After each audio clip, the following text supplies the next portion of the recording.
Freedom, freedom, freedom over fame. Freedom over cycle stays the same.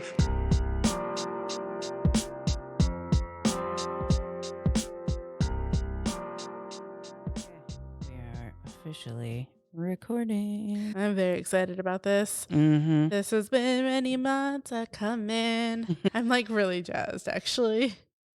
Yeah, I'm glad that we got to record. It's been quite a feat getting everything set up in this environment Yeah. out of our realm. Welcome, everyone. We have so Welcome much back. to tell you. Oh my God. Oh my God. Where do we begin? I feel like normally we have this whole like introduction and all this formalized jazz. Let's just get into Let's it. just We dig into it. moved. We moved. We talked about And- it in a couple of our other podcasts, and we did it. Mm-hmm. So We did it. Let's try it. and rate it 1 through 10. So far, 8 out of 10. What would give it the other 2 points? I need to go to the San Diego Zoo. We moved to San Diego. Touche. We moved to San Diego. And We're jazzed. It's been great. it's been such a really amazing experience. And drum roll, please. It's Adriana's first time moving out of the LA area. Oh my God, I know. I was born and raised in the LA area, and then I moved inland, and I was not jazzed about it. I'm not gonna lie to you. Not jazzed at all. But I'm glad we did it. We both got new jobs Mhm. until we don't need jobs. We've got 9 to 5s. So it's doing its thing for now. But yeah, we moved. We're in San Diego. It was super stressful there for a few months. We got the puppins here. We're here. We're recording on our tiny sofa that came with us from our old apartment to this one. Mm-hmm. It's very tiny.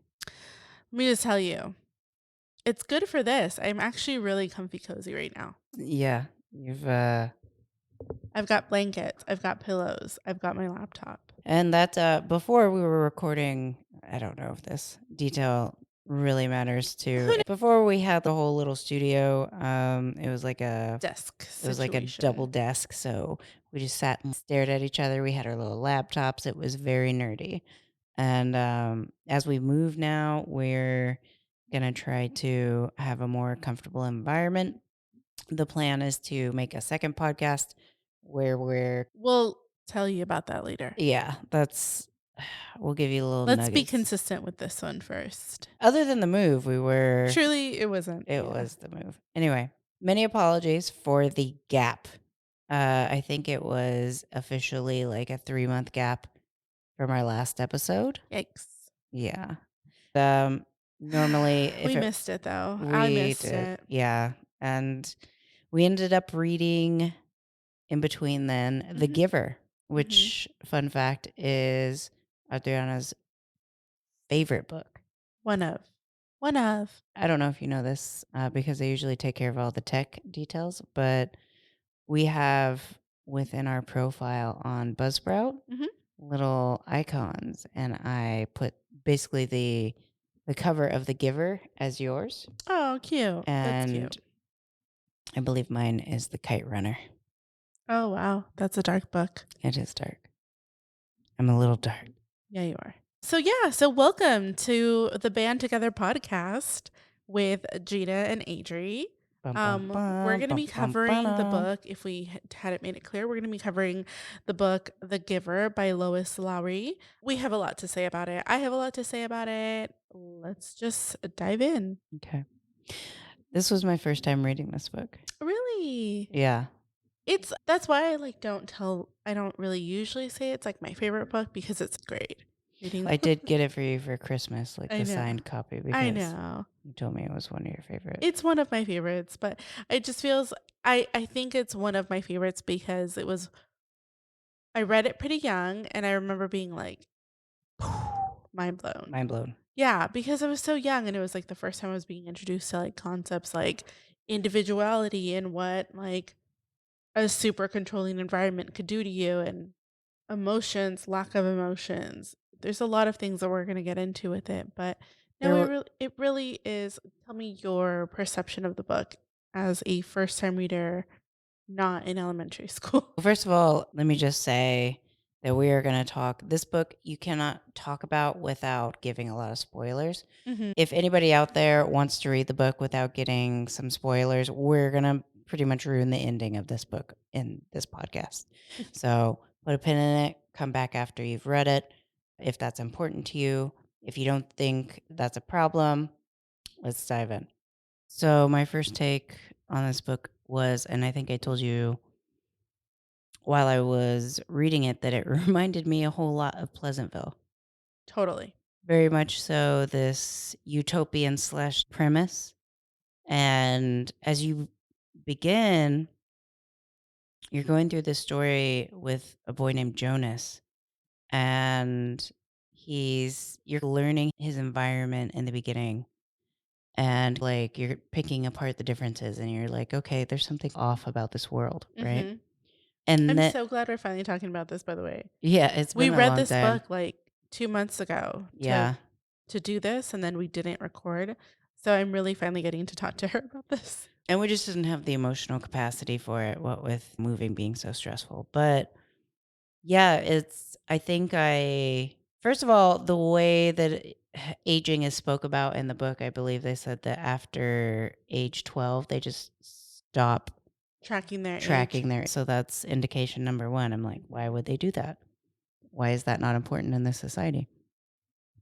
And then pretty early on, they definitely hint, but not in detail, talk about the suppression of puberty. Jonas basically feeling a lot of wanting and yearning to touch a woman or be next to a woman. They don't have emotions. That's what it is. They're like suppressing emotions.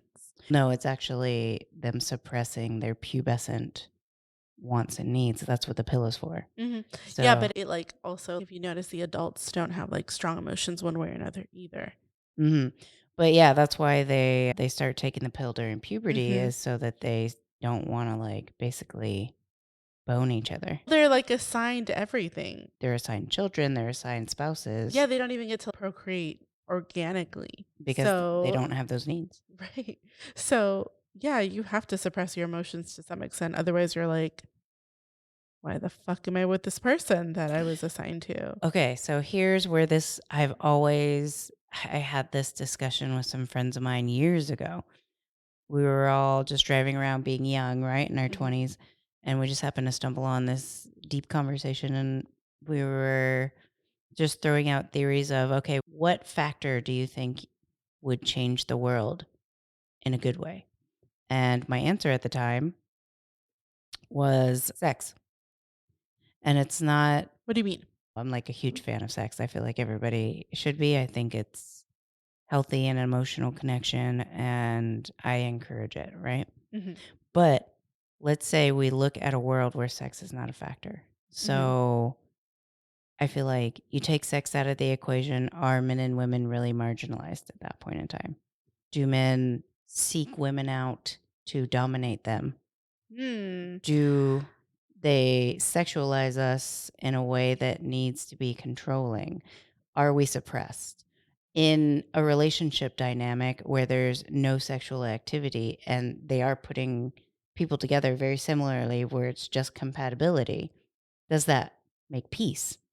Like when rulers are people that are ruling countries, I just feel like you take sex out of the equation and you solve a lot of problems.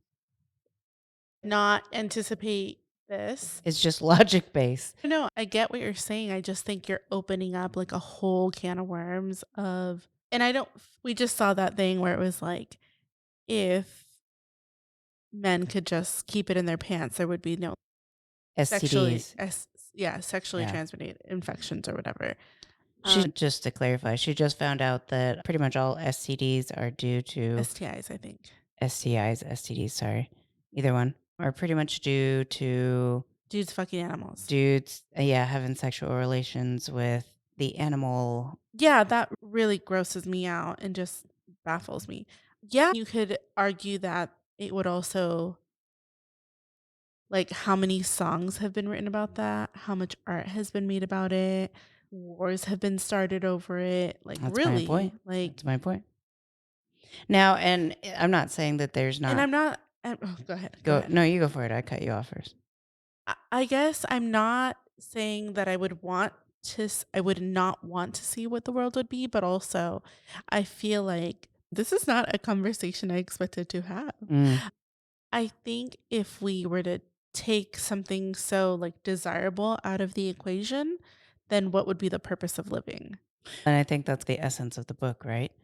If you and I'm Oh, I simplifying. see what you did there. So as though, but that's the concept, right? They've completely taken emotion, sexual desire, all that Mhm. stuff. They've removed it from society and they've made everything I mean, down to the utility. climate. Yeah. Like They've the made it climate is controlled. so it would no longer be like, hey, John likes Jennifer Mhm. because she's sexy and attractive. It would be like, does John think that Jennifer, because again, there's no sexual attraction there, it's not about looks. Mhm. Does John has share the same interests as Jennifer and would they make good co-parents or Yes. companions in a long-term sense?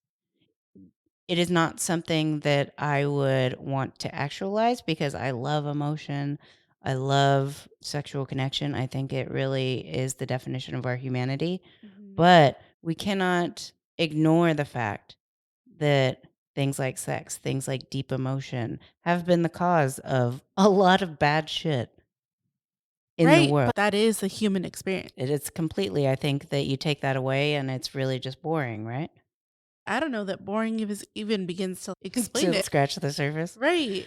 And I Yeah. don't just mean just specifically sex. That's why there are like the seven sins of gluttony and like Mhm. all of we as humans have a hard time regulating our wants and desires.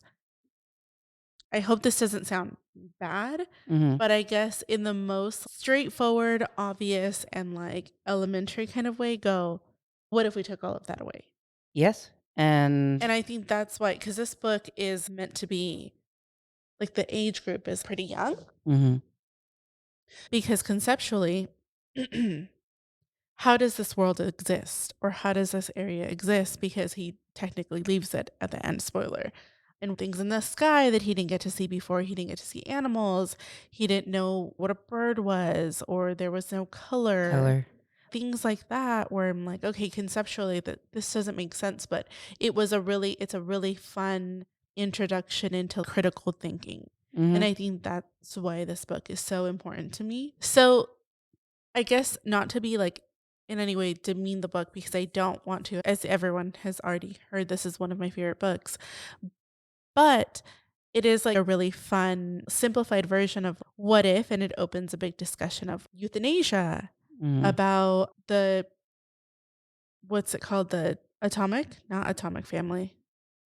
Mm. What am I The thinking of? nuclear family. Thank you. The atomic family does not sound fun.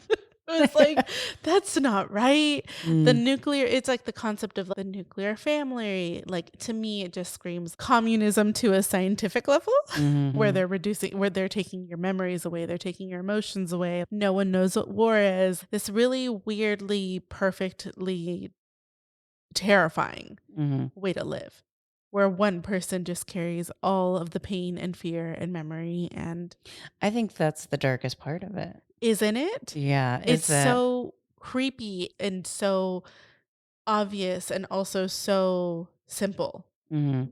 It's just so interesting that in this world of technology where you can take a pill, suppress your sexual desires, can take away color, basically have things so controlled and orderly that there's actual like bedtimes. And Mhm. if you continue to break rules, you're quote released, which is basically euthanized. Yeah, or just like there was the thing with the apple where it was like the first time he was really seeing color. Hmm. And they knew that he took the fucking apple, and they just made this really passive aggressive announcement to the whole community Yeah, that's like, "Don't be taking apples home." don't, and it's very Like, it's way more serious in the book, but it's just really, like, passive aggressive to me. mhm. It's like one of those things where you do something wrong and then your boss talks to everyone about it instead of talking to you directly.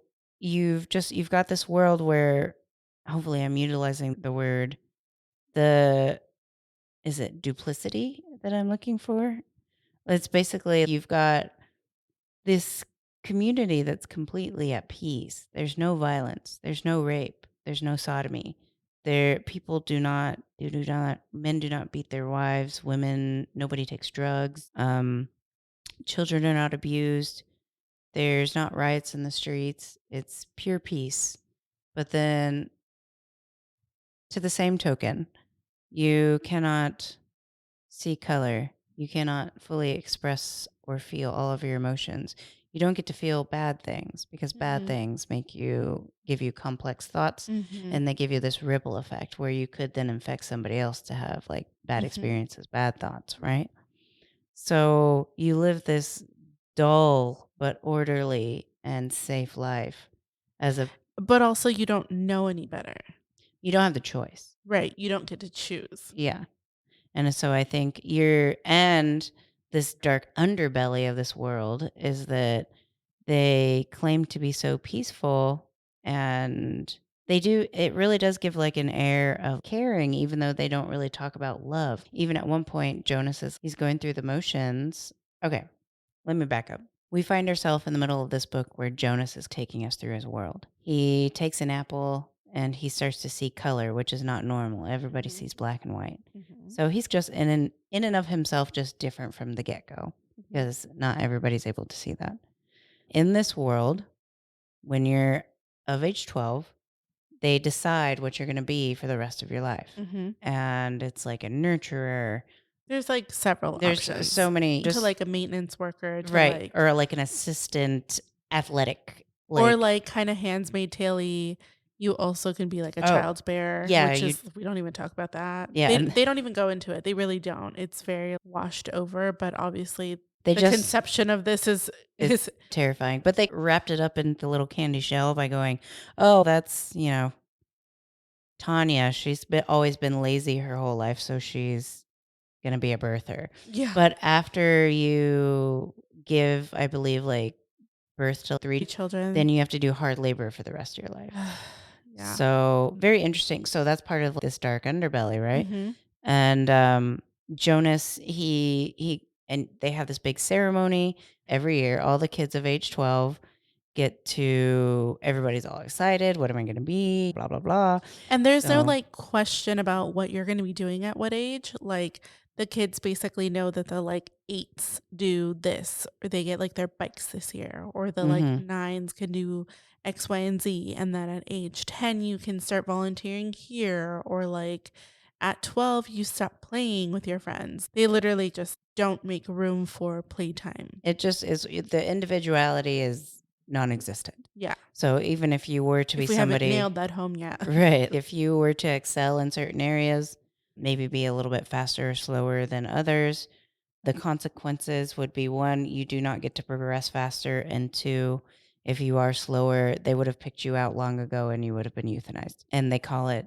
being released. So it's a very like no Softened. yeah, and everybody thinks that being released is like this gentle situation. Mhm. Nobody goes, "Hey, we're actually killing these people." Right. So Jonas goes to this ceremony. They call out everybody's name, including his best friend, and everyone's yeah, and they're all excited for their little futures. And then they skipped Jonas altogether. This is terrifying because, first of all, these people who control this community do not make this mistake, They and don't make mistakes at they all. just don't make mistakes. It's just not a thing. Mhm. So Jonas is like What the fuck? basically just completely, and everybody's noticed that he was skipped. Then they get to the end of the ceremony and they go, "Hey, by the way, we didn't forget about you, Jonas. We've given you the most important role of all. You are going to be the new giver." Mhm. And everyone's, wow, it's like this big, even his parents are like, very proud of you, Jonas. Because the context of this is also, like, this person it's not like a maintenance worker or, like, even one of the people that take care of the kids. This is, like, a really isolated position. Only one person in the community could have it at a time, and then not only that, he goes into the backstory that the last time that they tried to find a giver, it was, like, a fail, hmm and that person was released. Right. So Jonas has all these mixed feelings about it. And they're like, all right, go ahead and go home, do your thing, and take your pill. Everybody takes a pill every day to, again, suppress their emotions and sexual desires. and then you're going to start your new job. You're going to hang out with the current giver, and he was there at the ceremony. He then meets him, and they start basically what they call their studies. And essentially, the current giver starts. Like transferring memories, and like the giver is basically going to be the person who holds all the memories and the fears and emotions. Oh, I'm sorry, they're called the receiver. So Jonas is the new receiver. Oh, thank you. Yeah. Yeah. And it's called the giver because the I should older know gentleman, this. yeah, the older I gentleman, thought it was weird, but also I was like, sorry. So the gentleman who's already held this position has to give all of these stored up experiences and good, bad, indifferent, in between. Example, he gets to experience what it's like to see color and to hear music or rush down a hill on a snowy day on a sled, but also he has to experience the darkness that goes on the other edge of those things. So there's days where he's just completely exhausted from experiencing all that darkness. And the way that he transfers these memories is he has to touch Jonas, which we can talk about the creep factor. When I was reading it, I was like, all right, so this old man's got to touch this young kid in order to give him dark and happy emotions. mm, That's a really awkward. It's a really awkward exchange. yeah. And it's on a bed in his office, actually, that happens. We're not going to dig into kind of a weird dark symbolism there, but that's how the exchange happens. And at first, he really eases him into the memory transference with happy things. And then he starts to give him darker and darker memories. And every time he gives him these darker memories and experiences, he's relieved of them and he will never have them again. So it's like very interesting to watch their experience together. And at the same time, he's going home to his normal, quote, normal life where his parental figures. He's just like a kid who's like being awakened to all the things of the world. And yet he lives in a society where he just is realizing every day how numbed out everyone is around him. That's got to be terrifying.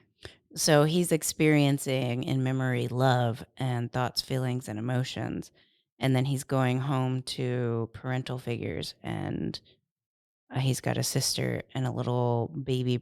Like, we don't want to call it brother, but there's a baby in the house that his father has brought home. His father is, quote, a nurturer. And they're just the figures who take care of babies until they're given, a family.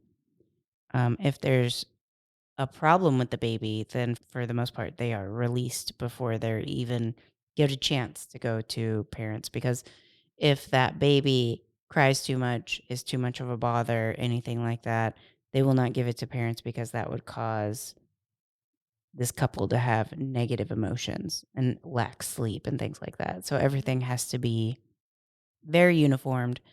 Again, very utopian, dystopian. So yeah, it's a concept that I've spoken with my friends about before. It's a concept that I think has so much depth and complexity to it. And just towards the more memories he gets, the more he gets to see color, hear music, feel joy, and he starts to be overwhelmed with so much kind of rage and emotion for the society that he's grown up in that Well, he he. just has his like awakening. Like that Mhm. is the book. It's like here are all these like really wonderful things about the society. Like we don't feel pain and we never have a snow day, Mhm. which I mean to me I've been in California my whole life. That's fine with me. But we only have perfect weather and Well, like we have beach days, mhm. sunsets. But I guess it's just he's realizing that with all of that quote unquote good is coming this like really dark side back end of like how it's even possible. Right. The turning point was when he found out about his dad. With the baby? Yeah. So the older gentleman, we'll say the elder receiver, The giver. yeah, the technical giver, he shows him a video of his dad. Basically, his dad would come home and be like, "Oh yeah, we had to release a baby, blah blah blah." And he showed him a video of Jonas's father figure basically killing a baby. Yeah, this kind of is like the controversy with the book. And that's why, so from everything that I did on trying to find, where this was banned, this came out in 1993, and up until the last attempted ban of this book was in 2021, so not that long ago, but there could be more that are more recent. And the reason that they're usually citing it, even areas in California were trying to ban it, Texas, Florida, they use South Africa, North Korea, a couple other countries are trying to ban it as well.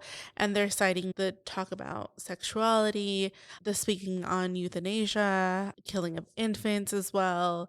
But the thing that surprised me the most, or I guess like the topic that was quoted, was a negative depiction of religion, because religion's not really mentioned in this. But then Ferens is again handmaid's and very much like controlling. So there was a lot of places were citing religious factors.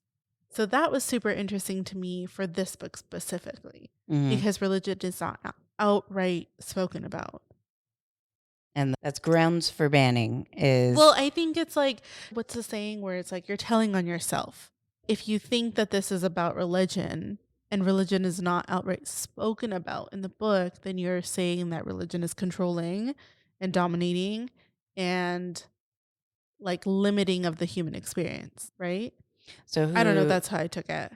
I read something similar, but I read that it was actually the lack of religion and spirituality that they had an issue with. Ah, interesting. Yeah. Okay, here's what I've got.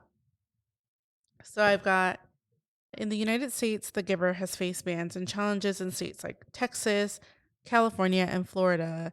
Educational institutions have gone back and forth on the decision on whether or not to include it in their curriculum, citing sexuality, violence, and religious. So I think, again, the perception is that it is anti religious, which I'm like, it is. But also, you're telling on yourself if this Puritan idea comes at a really high human cost, Hmm. right?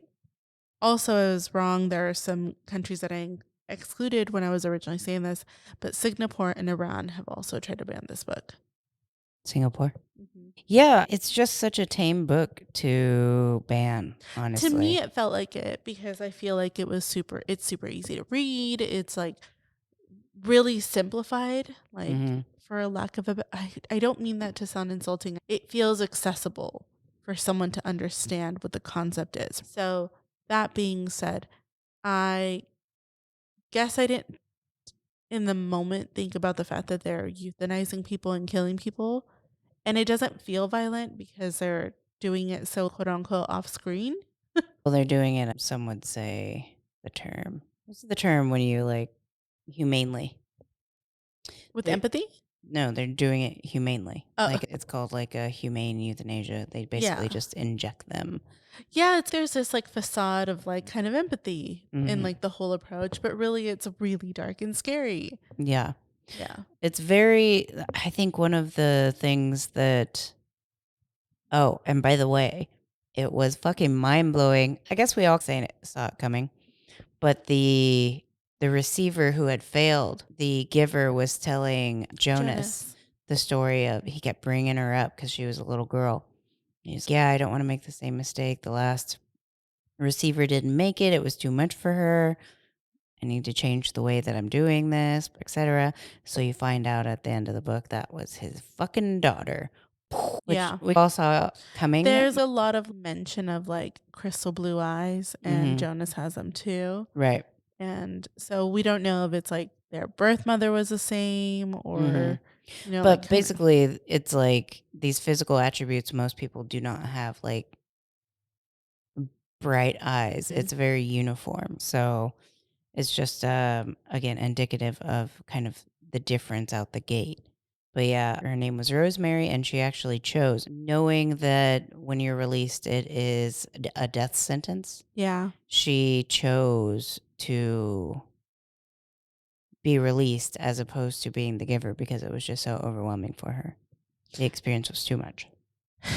Yeah, it's just you go from knowing nothing to like It's a full Matrix moment. When they even say that the giver, he says, I'm actually not as old as I look because the weight of his role Mhm. is so intense on his body. Yeah. Um, so I'm sorry, but what a disgusting society to put that on one person. Yeah. Yeah. That's gross to me. That's Yeah, I mean, it's not realistic. to cloak some humane or like utopian society and have one person suffer for everyone. Wow. Mhm. I think it yeah, I think it's like the first time I remember really critically thinking and being the ideals, the perfect ideals we have sometimes of what we want in life really come at a cost. Hmm. I don't know. I really really love this book for that because I think it is so important that people have those moments to like critically think because is there a world where you don't have elderly people living on the street and disease running rampant and people dying of like these crazy stress induced things? Yeah, but what's the cost is that they're putting it on one person. Hmm. And was it worth it? No, that's the whole point. And I don't know. Maybe I'm just thinking because this was the first time reading it since I was, like, pretty young. How ironic is it that this book came out in '93, right? And so Hmm. I read it as a millennial and I was like, "Wow, that sucks," and then you just yeah, he goes on. But, like, now we have kids who are Gen Z and Gen Alpha who would be like, "Fuck this, we're burning it down." How would this book have been different if it were, like, a Gen Alpha kid? I think the important thing is it doesn't really matter because they wouldn't have been given that opportunity unless they were specifically the giver or, sorry, the receiver. Yeah. Because you don't know what you don't know. Yeah, that's Like, true. so they wouldn't have been given the opportunity to burn anything down. They wouldn't even be able to go out past 8 p.m. without getting the little passive aggressive, like, hey, don't do that. Reminder. Don't do that. Yeah. I think that, and I even told you this week, as I was like, it just happened to be perfect timing because we are talking about this book during a time where they literally just banned TikTok today. Yeah. We don't yeah. So the correlation, I think, is it's where our government is opening this controlling concept. And you even said, I think it was today or yesterday, you were like, do they think we're fucking idiots? Like, I feel so disconnected from government entities more than ever before. It's like watching them on TV is like watching a fucking clown show. I wouldn't say that it feels like a clown show. I just feel like it feels like a disconnect. I'm very rarely left without words. And at this point, I am speechless. I don't know what's going on. I don't understand how this is actually reality and how this is actually the life that we live in the world that we live in.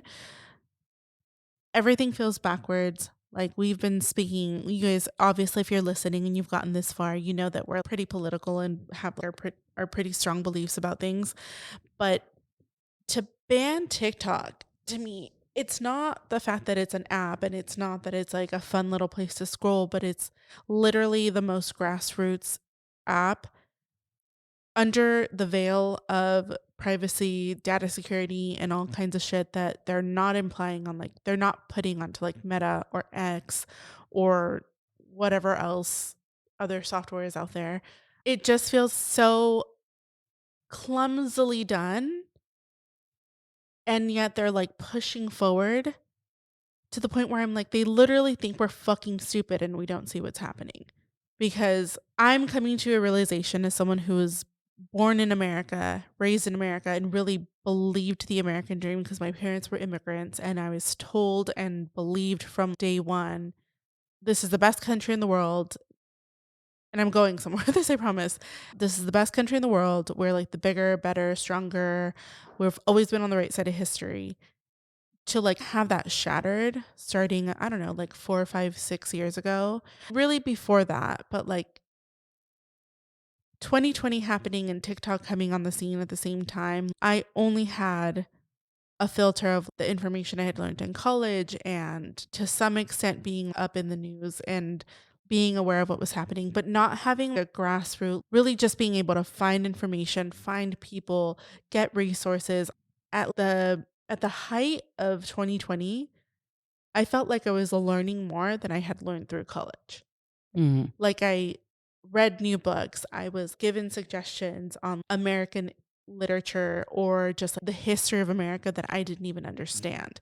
Like, all of the states and cities in the South that were doing all that thing with the statues. I don't know if you remember a couple Mhm. years ago. Yeah, I do. Like, it really sparked me to go, okay, like, why? What happened here? Why are these people so upset? Then I learned about the Confederate soldiers that had statues and really how, because again, I'm in California and I haven't been to the South, and how embedded and how like alive and well people really still believe the Confederacy was not about slavery, quote unquote, but they don't acknowledge it. And honestly, this ban, if it does go through, I'm not sure if it's going to have the effect that they want it to have.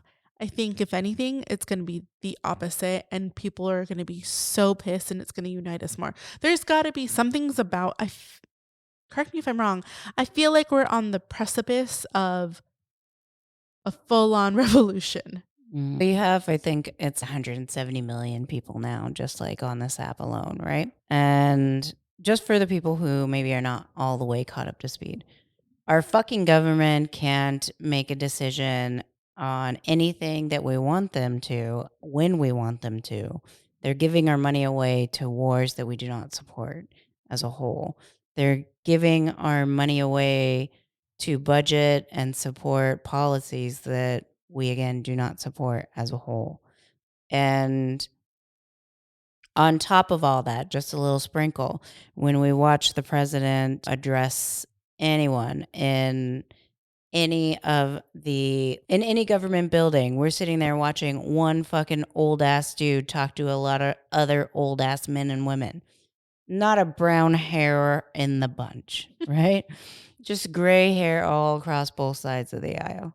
So we've got these geriatric motherfuckers not listening to us, not taking our money and putting it where we want to go, talking to us like we're fucking idiots. And I think maybe in their political experience, there was a time where people respected them and they believed in them. And that time has passed. And it's because of all the decisions that they made over the years. And it's just so clear that they just do whatever they're paid to do. And it doesn't matter whether you're a Democrat or a Republican, what you are is for hire. And then not listening to us, again, sending our money overseas and to things we don't support, and then to try to gaslight a whole entire country, telling us that this one app is a security concern, when in all actuality, TikTok is the only app that, if you haven't heard about Project Texas, basically, they store all their data in a separate place in Texas. And then they have a third party called Oracle, who are the ones who consult it and make sure that there's no funny business going on there. And they're all American employees. All American. The VP is American. If we're going to really go down this conspiracy theory, like old geriatric threats that they're throwing at us. And it's because the parent company of TikTok is Chinese owned and their name is ByteDance. Again, all of our data is more safe than anything from Meta, anything from X, and honestly, anything from your email's been fucking broken into, cracked open, all the, like more times than you'll ever understand. So there's arguably more security on this app. And I think arguably the reason why they want to get rid of it is because it's been single-handedly one of the apps that has allowed us all to effectively communicate with each other real time. And in the past, we've never. And to disprove like lies. So the stream of information used to be something would happen, the news would get it, whether it was a newspaper, broadcast station, whatever, your Channel 11 News, your Channel 7 News, whatever the fuck it was. Sometimes, if you're a millennial like me, you remember news shows on YouTube that I still sometimes watch, shit like that. But TikTok is so different because literally This is like the most, we all saw the progression of Instagram when it first came out, and it was like you were like with your friends as they were Mhm. posting stories and as they were like posting their night. But this is augmented to the 10th degree. Now there's a war going on, and everyone on the ground has a phone, and everyone that has access to internet can record it from a first person perspective. So whatever is coming out on the news, you can go, wait a minute, there's a huge disconnect here. Mhm. And because it's not picturesque and it's not filtered and it's not there, obviously there is that on TikTok and stuff. But in terms of like news and particularly wars, like the conflict in Israel with the genocide that's happening in Palestine, we That's literally, still going on, by which the is, way. yes. Still fucking Anyway, there's literally people who have their phones and are filming themselves and are filming everything that's happening in real time. And we can see the lies and we can see the disconnect. So there's a lack of control of the narrative because it Mhm. doesn't matter if every single news channel has the same exact script. You can watch it and then look at your fucking phone and go, this is not adding up. Right. So someone's lying, right? And that's the fear. Because again, if we're going to look at data security, if we're looking at like people's private information, their fucking access to their servers and shit like that, Meta, Facebook, Instagram, the owners of Facebook and Instagram, notorious for mining our information and selling it. So why are we not getting down on them? Because they're an American company?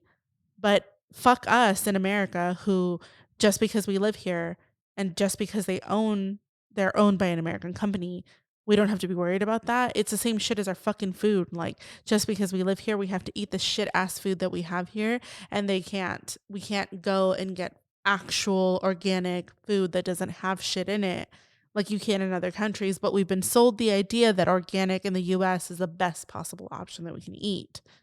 When in reality, it's just a fucking lie. Everything that we've been told is a fucking lie. Mhm. And now we're figuring that out. And that's, to me, in my humble opinion, that's the reason for the ban.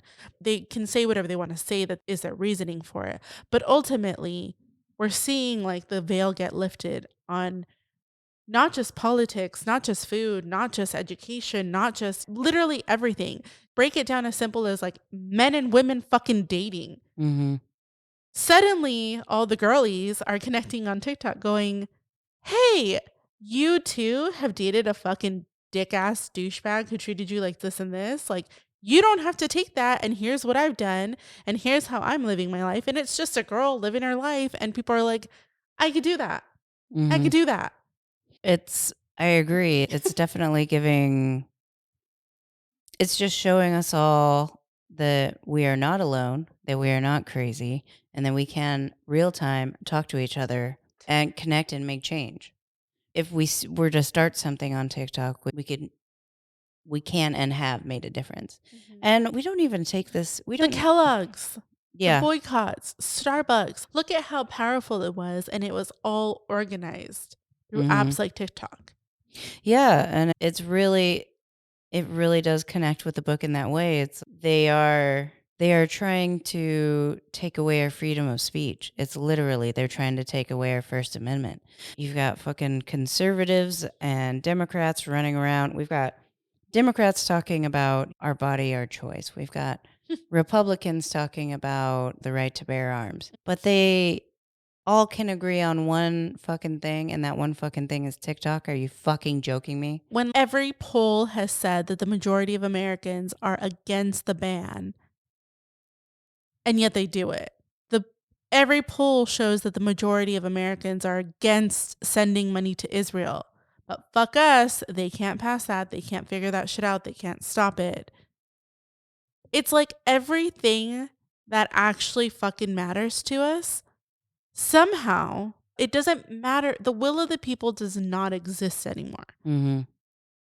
And what's terrifying is that it feels like we're finally waking up to that as they're taking away our option and ability to communicate with each other. Yeah, And we'll still find a way. That's the thing. that's whether it's this app or another app. What's happened cannot be undone, right?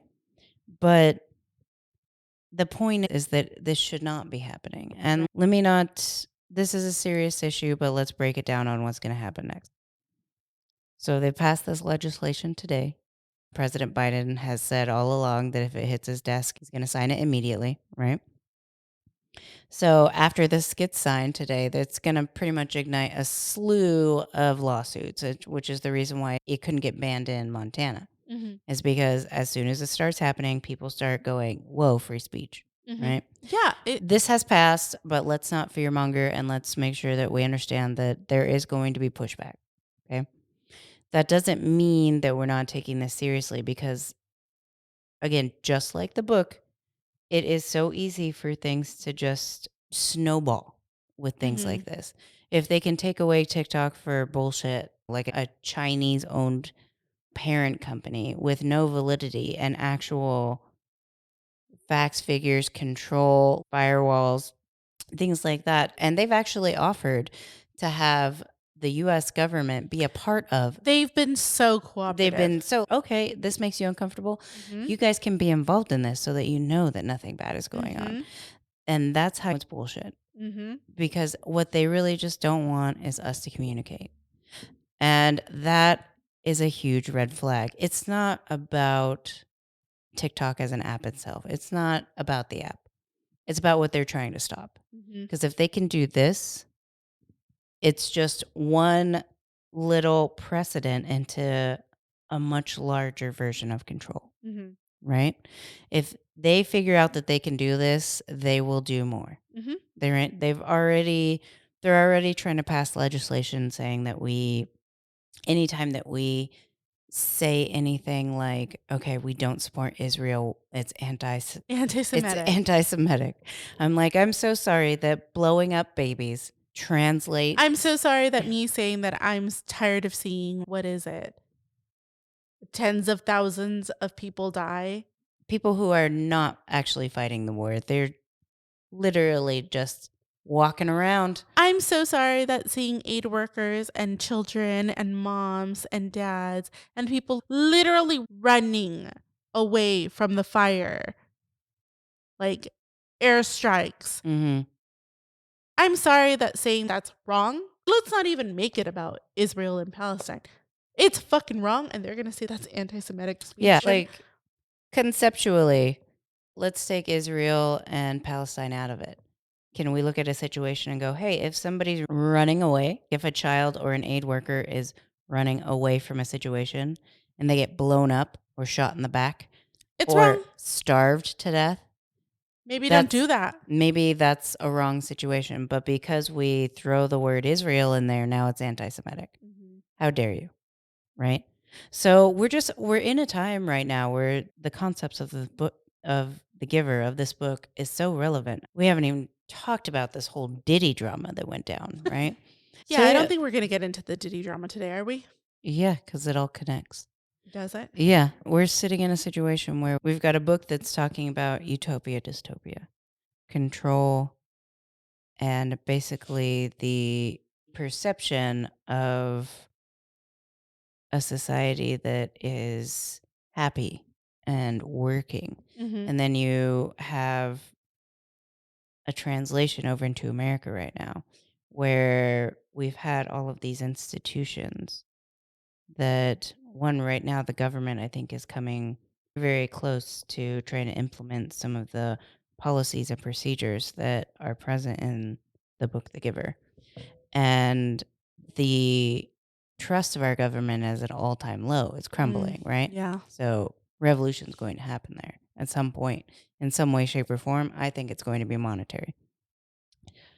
And then you've got these, because we used to look at celebrities like gods. Look, we're millennials. We were there for the birth of Diddy. Yeah, we really were. We literally watched him rise. And now it's not just him. It's like the whole, anybody who's got money or power that we've all grown up going, wow, these guys are something. And to aspire to be them. And just to find out that there's like this system has such like a dark underbelly of hurt and pain and suffering of innocence. And I think that's also present there. And so to see these, like the correlation in this book to some of the situations that we find ourselves in today, it's almost mind boggling. And I'm here for it. Like burn it to the ground. Burn anybody who's doing this shit, burn it to the ground. You're so, like, monotone about it right now that it's hilarious. You're like, "And yeah, I'm here for it, and just burn it. Just light it on fire, torch it, and Yeah. and incinerate it." I'm And I'm I feel very like Pink Floyd. I'm just comfortably numb to this yeah. whole situation. There's bombs going off in like Iran's like they're getting into the mix, has nothing to do with Palestine, unfortunately or fortunately. I don't know. I don't want any of it. Iran's getting involved. We're on the tips of our toes. We've got this mogul of the entertainment industry threatening people online, basically going, answer the phone. We've got our government who just seem to be elderly folk running around trying to tell us what to do. You know what it feels like? I hate to use this example, but I just switched jobs. So I'm like going through this realization of anyways, it doesn't matter. It feels like we're looking at the government and going, "Oh my god, you're the people who literally can't even fucking figure out how to use a Word document Mm-hmm. properly." Trust me, someone at work this week was like amazed that I put 2 columns in a Word document. Mm-hmm. I wish I was joking about this. Mm-hmm. They were like, "I just really wish I could put writing here, but also here that's different." These motherfuckers are just all, they're sundowning is what they are. They get grumpy at night. They don't remember what they were supposed to do. I'm Like, serious though. I don't feel like I think I'm good at Outlook and all things mm-hmm. because I've used it for fucking forever. But literally someone was like amazed that I could figure out that I put columns in for them. And then later on I did something else that was like so fairly simple. And they asked me how I got so good at Word. I Mm-hmm. was like, "I don't know, man. Usage?" Yeah. At the And I very feel like least. this is what the government is. Yeah, they're just like hobbling around, just Yeah. being grumpy. And they have no way of connecting to the rest of us. Therefore, they're passing policies that Like they a don't senator's understand. minimum salary, like $200,000 or something like that. I don't want to speak on it because I have no idea. But I will say that Let's Google that. it doesn't matter what they're getting paid on the back end. Yeah, that's true. Like they're lining their pockets with the policies and procedures that the corporations want them to push. Because it, for fuck's sake, it has nothing to do with what we actually want. So it's just been wild. It's been wild. And we both had to put our heads down and get our shit together for the move the past couple months. And honestly, I think you had even told me, you were like, I'm gonna have to look away from, current news, and it's gonna make you feel guilty to do, Yeah, you know. I had a really hard time for the first month Mm-hmm. that we were A, we knew we weren't going to record, and B, we had hit a wall in like our move Mm-hmm. that essentially really what our life is we have full-time jobs and then we record this as a passion project and then also live our lives and get groceries and do our laundry and shit. So something had to give for us to really make this move a possibility and just like an upgrade in quality of life for us and we really needed that. So we both had to just make the choice and if we didn't have an outlet to somehow feel like we are making some sort of a difference because really we're yelling into the void. Our votes are, I don't want to say our votes don't matter because I don't want to give anyone an excuse to not vote in the next election because it's still, at least, maybe it's an illusion, but at least something I want to have some semblance of a control or like that I make a difference. Something's got to be better than nothing, right? Right. So without us having the podcast and without us being able to talk to someone about it, we had to put our heads down and really just Mm-hmm. not that we weren't looking, but yeah, there was a lot of guilt with that. And I don't know that's just for us not speaking on a podcast. I think if my finger's on the pulse correctly, I think a lot of us are feeling really guilty. I think a lot of us are feeling really guilty that everyone that's been watching everything that's happening in Palestine, that we've been screaming for a long time, and we still haven't seen a ceasefire. And we've just watched more and more people die. And I honestly, this used to be anecdotal. I used to tell people this kind of anecdotally, and it's not anymore. And I don't know how to like come to terms with that. That I used to ask people, like, quite literally, what would you have done in the Holocaust? Even one more, how could people just stand by and watch it happen and not do anything? And that's literally us, because we're an ocean away and we can't really do anything other than give whatever we can give donation wise to get individual families out on the GoFundMe pages that are happening on Project Olive Branch, right? I think so. Yeah. Yeah. And I'll scroll on there sometimes, and you just see individual families that are pleading with you to try to get out of Gaza so that they don't die. And then it's you give $5 and then you're like, okay, and now I gotta go get deodorant at Target. Like, how fucking weird is this world that we're living in? How fucking weird is this life? At the very least, what we can say for history is that when things like this happened, like for example, during the Holocaust, the rest of the world had no idea that was what was going on. So they weren't really thinking about what would we do. They were blissfully ignorant. And I don't know so that if I don't know if I would have preferred that at this point, because I think that I don't want to say that. I don't want to say that, right? Like, I I obviously would want to know. I think that it's you and I are always going to want to know because we're activist based, right? But I think that's something for everybody to individually decide what they can handle. Yeah, we're screaming from the rooftops. There's people all over multiple platforms throwing it out there. There's people out there protesting to this day.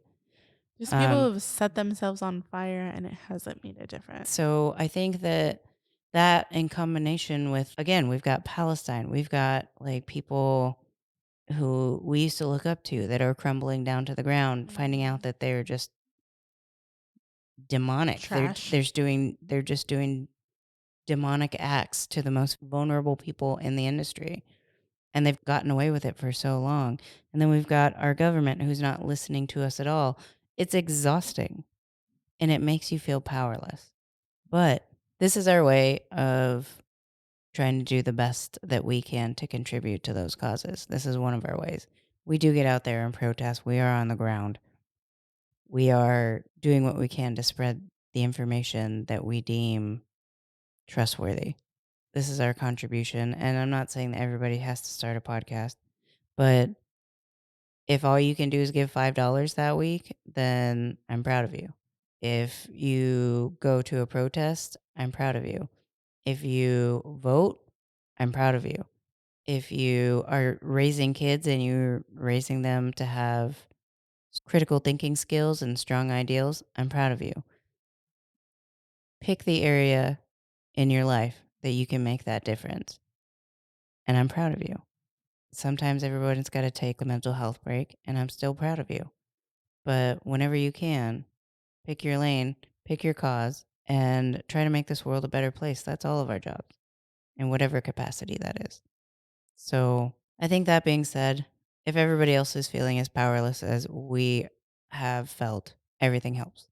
It's something's going to give, and we just have to keep trying. I will die on that hill.